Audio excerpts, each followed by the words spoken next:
Southern Syria has erupted in deadly violence, but it's not just the small embers of the raging Syrian civil war that's left. It's a calculated Israeli strategy to prevent Syrian unification and stability. It's a growing fire, not a dying one from end of 2024 when the Syrian civil war ended.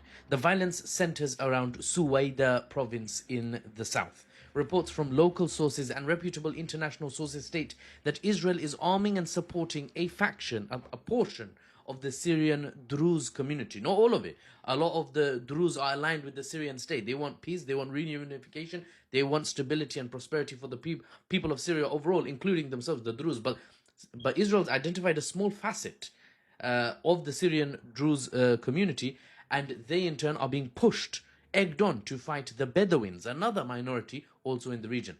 Over 300 people have already lost their lives in the clashes. But why? What the flip is going on again? Geopolitically, who benefits from Syria's chaos? We're going to go through it. Syria's government has repeatedly tried to stop the bloodshed, deploying forces to restore order and announcing multiple ceasefires over the last few days. None have so far held up. None of the ceasefires have stuck. I'll explain why in this video. Because you see, the new government coming into power after 15 years of Syrian civil war lack the authority, lack the substance to be able to keep the peace. They just don't have the strength. It's already hard managing all the different militias who are not yet joined to the centralized Syrian Ministry of Defense, though a lot of them have signed on and unification efforts are progressing. But here's what makes it mission impossible, not just mission difficult, I guess. Israel armed and then egged on the Druze in the south. And then when the Syrian government sent in forces 4 days ago on the 14th, check the news, I'm not making this up. When they sent in forces, they sent in tanks to Suwaida to make sure the Druze don't go on a mad one armed by the Israeli state against their neighbors, the Arabs or the Bedouins in the region, specifically the Bedouins. Israel crossed into Syria from the south and attacked the Syrian government, right? They hit the Syrian tanks that were coming in to maintain the peace. The audacity. Then they attacked the Syrian Ministry of Defense. You probably saw clips of that. They've bombed the Syrian Ministry of Defense in the capital city of Damascus. Now, the Syrian government, New Syria, wants peace between all the communities and has stated its commitment to protecting all citizens, including minorities. They make it public that any militia found to harm civilians or even start fighting other armed groups without the government's permission will face punishment.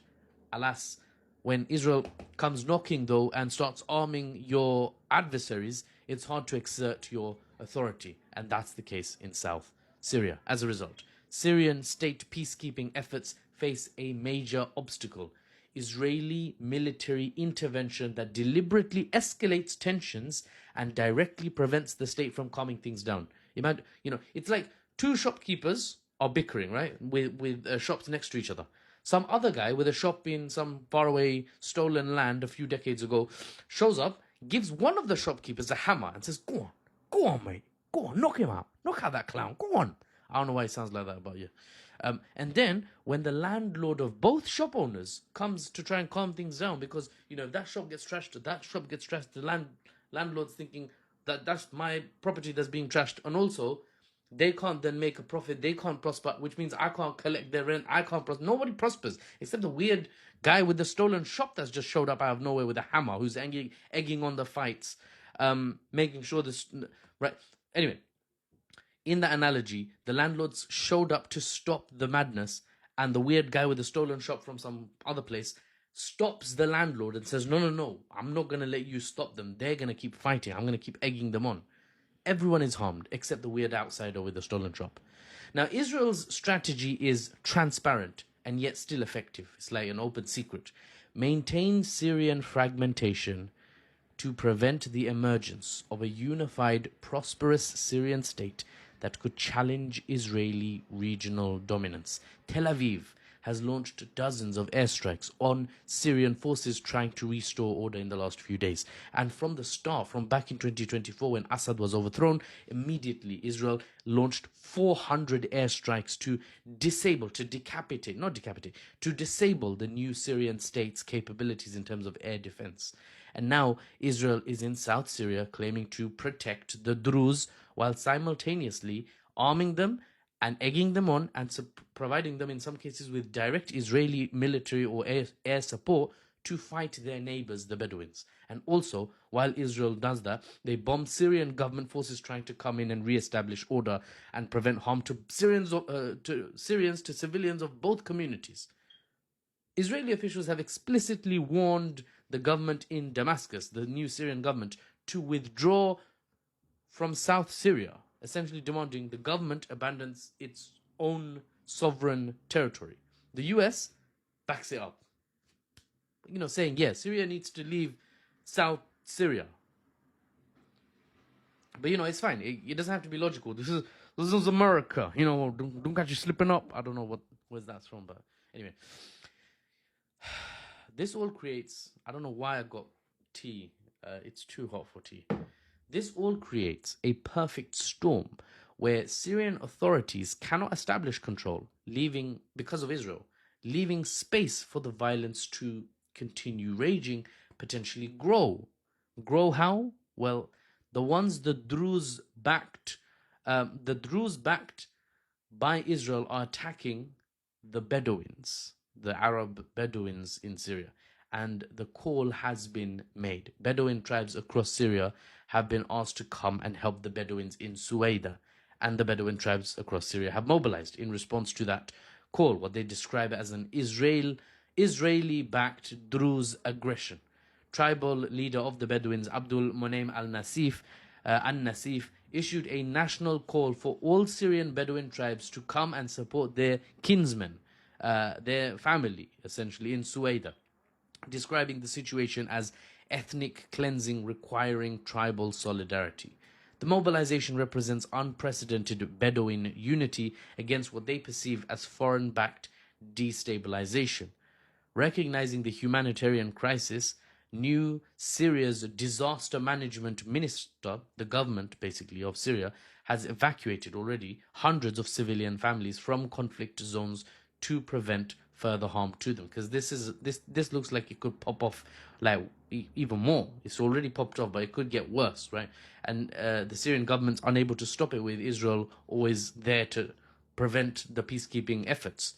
These evacuations of the families from Suwaida demonstrate the Syrian government's priority of civilian protection, even if it comes over territorial control. They can't hold South Syria right now, so at least they can get the civilians out so they're not massacred. It's a very tough position for the new government to be in, and people are still somehow claiming that that government I just talked about, being between a rock and a hard place, is somehow allied to, subservient to Israel, and Ahmed al-Shara is some sort of agent for Mossad. I hear all, honestly, mate. Now, the analytical summary, just to finish up.